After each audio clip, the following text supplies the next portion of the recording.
अस्सलाम वालेकुम, मैं हूँ साजिन बलोच। आज मौसम बहुत खूबसूरत थी तो मैं घर में फ़ारिग बैठा था तो मैंने सोचा कि मैं एक शॉर्ट व्लॉग बनाऊँ।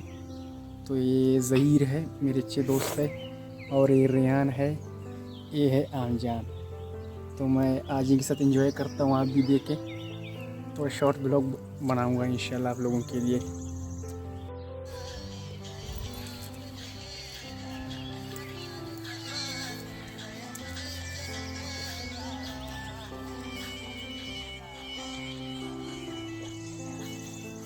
Enjoy time.